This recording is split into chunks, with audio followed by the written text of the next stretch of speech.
If you don't have good self-esteem, it makes you a target for people who want to control others. Once you allow God to change your perception of yourself, then you will be able to avoid those who want to use you.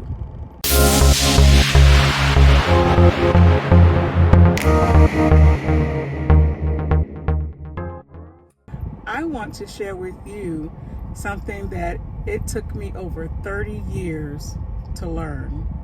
But I have gotten the message, I have learned the lesson, and I am putting it into action and moving forward. Most of you out there who are engaging with me are 50 and over. We're not old, but we are definitely too old to be dealing with toxic people in our lives. I came to that conclusion just last year. You may be dealing with someone or some people like this in your life as well. I had a couple of them, one worse than the other. And so with my mental health background, I feel like I really was dealing with a narcissist. And because I don't go around trying to diagnose everyone that I come into contact with, I thought I was just dealing with a selfish, self-centered person. But I believe it was a notch higher than that, and it was narcissism. And that I didn't figure out until about last year. But over the years, I tried to put up with this individual because this individual wasn't a family member. When I met this person and I was in my 20s, I was trying to make it through college. I had no family members who had gone to college or become some type of professional. I mean, my family members were definitely productive, but I had no example of who had reached the goals that I was attempting to reach. And so along comes this person who was 30 years or so my senior, who had done all the things that I was trying to do. So of course, I began to look up to this person as a mentor. And so they approached me and started the friendship there. So once they approached me, I got to know them. And I was like, okay, this person is where I want to be. They seemed to be very nice and began to just shower me with kindness. That's what we now know as love bombing. And so I was reeled in. It was like just so enamored with this person because they seemed so wise, and they had climbed the ladder that I was trying to climb. They were raising their children to climb this same ladder. Just a successful person raising a successful family is what I felt. And so I just began to become a part of this person's life. They became a part of my life. And just after a few months though, I began to realize that there were some controlling characteristics that I did not really appreciate. And there was a lot of unsolicited advice, trying to direct what I major in, just things that I was not really appreciating. But did I speak up? No. Now, did I just go out and do what they were telling me they thought I should do? No, I didn't do that either. But I really treasure being in connection with this person so much, who was so accomplished, that I did not back away. I did kind of curtail my phone calls a little bit, so I did back away a little bit, but I didn't completely break off the relationship. There was a point that the person said, you seem like you're becoming a little standoffish, a little closed mouth, because I wasn't talking about as much of myself as I used to, because what I did recognize was that this person was asking about everything about me, but they didn't share a whole lot about themselves. So as the years went on, I began to interact with the person's family and, all of this. And then I ended up married to one of their relatives. Now this person was family. And now there was a connection, a lifelong connection, and the controlling behavior just got worse and worse to the point where they were now trying to control my marriage and what happens in my marriage and how it should happen, and how things should be done their way in the marriage. And so this was a huge problem. There were just some snide remarks made. There was the devaluing that is common with a narcissistic personality. When you're not doing what they want, or if you're standing up for yourself, there are going to be some remarks. There were times that, vindictive behaviors were committed by this person.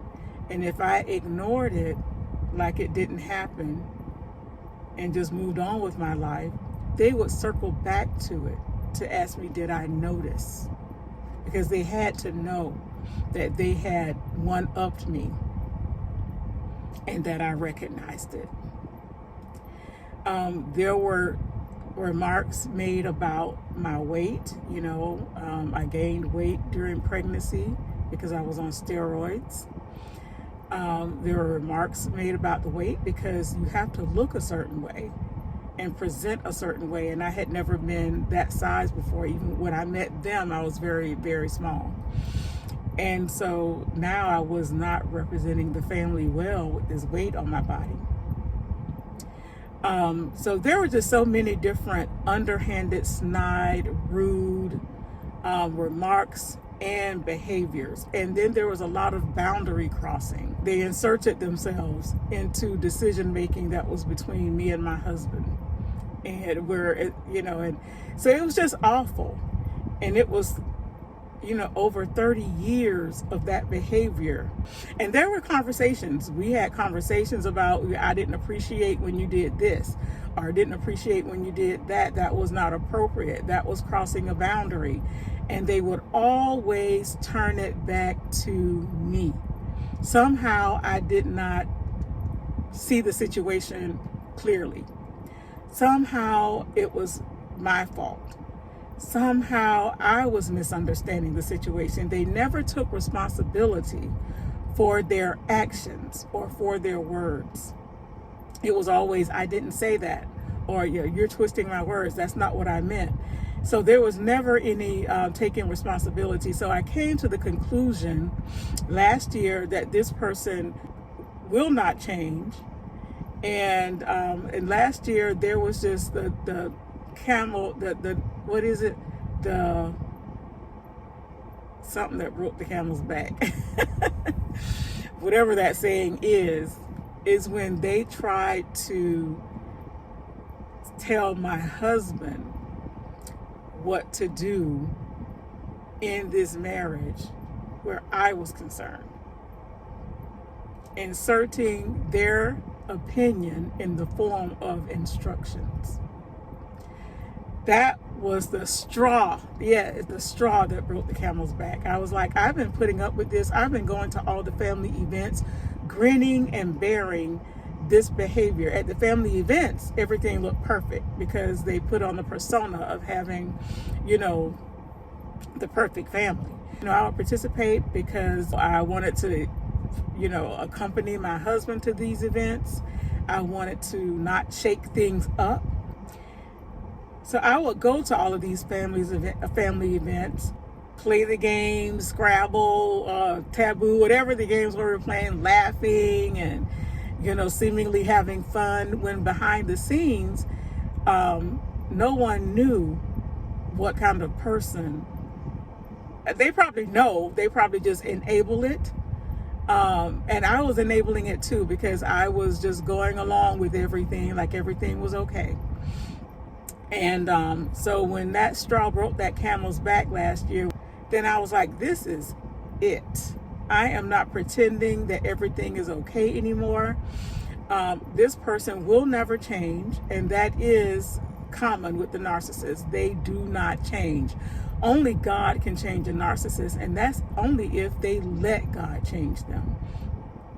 So The way that I came to conclude that I was not only dealing with the selfish, self-centered person was I decided, with my mental health background, I'm like, that all of this stuff has been strange. And I knew that some stuff was so super strange over the years that it was unbelievable, but I never thought to look it up, So I did. I did my research, and every characteristic almost of the narcissist could be checked off where this person was concerned. And I also recognized as I did my research that this person is completely unaware. There is no self-awareness. And then there is the deal where they are emotionally stagnated. So even though they may be professional, they may have degrees, they could even be a medical doctor. All of that is possible. They can excel in life and still be emotionally immature. So there's a lack of self-awareness and there's a lack of emotional maturity. They're stuck in childhood where emotional maturity is concerned. So realizing this helped to get rid of my anger. And because this person is who they are, and they're so self-unaware that there's almost nothing they can do about it without them allowing God in to change, to help them see themselves and change their behavior. Now, the anger went away, but forgiveness does not mean that you have to put up with that person's behavior. It's abusive. It's disrespectful. So it doesn't excuse the behavior. Boundary crossing is a no. Disrespect is a no. Mean tactics to get your point across is a no. And so forgiving someone doesn't mean that you have to interact with them if indeed they're not repentant. If they're not sorry at all for what they've done and have demonstrated that they're going to at least try to change their ways and then put it into action. So you're not dealing with someone who's repentant usually when you're dealing with a narcissist. And is this person a Christian? Yes. But narcissists will use God to get their point across or to prove that they are right.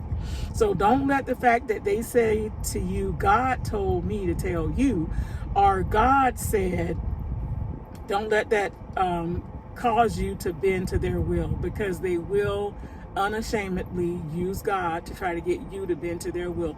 You have your own relationship with God and you know what God said to you. So I made a decision to respect myself enough to go no contact with this individual. In the past, I have wanted to go no contact, but I didn't want to rock the boat. I didn't want things to look a certain way to the other family members. I didn't want to upset my husband by going no contact. But at this point, I realized the behavior was not going to stop anytime soon. This person is a serious senior citizen and has not been enlightened to their behavior, and only seeks to control everyone in their path. So I decided to respect myself enough to go no contact, no matter what it looked like to other people.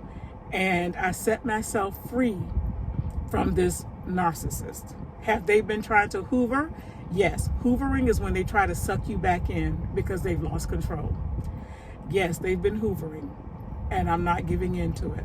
No, I have a vibrant relationship with God, and God does not require me to put up with toxic people when they are not willing to see themselves and change their ways. I put in over 30 years trying to be nice, so I'm not someone who gives up very easily, but there does come a point where it has to stop, and you have to respect yourself enough to not put up with it. So forgiveness has been given. I have forgiven that person because I'm not holding anger in my heart any longer, but I do want to help other people who may be experiencing a toxic person in their lives to feel free to let go. If you've had conversations with this person, if this person has not changed and doesn't show any signs of changing, you can free yourself. And God is not upset with you. When he says forgive 70 times 7, he doesn't mean keep putting up with the behavior. But get the anger out of your heart. Realize that this person has issues that you can't do anything about. Give them to God and move on with your life. If this has been helpful to you at all, please let me know in the comments. I would love to hear about it. And if you would like for me to cover other topics about toxic relationships or narcissistic individuals, let me know that in the comments as well. In the meantime, be free, love yourself enough, have enough self-respect to not put up with toxic behavior. See you on the next one.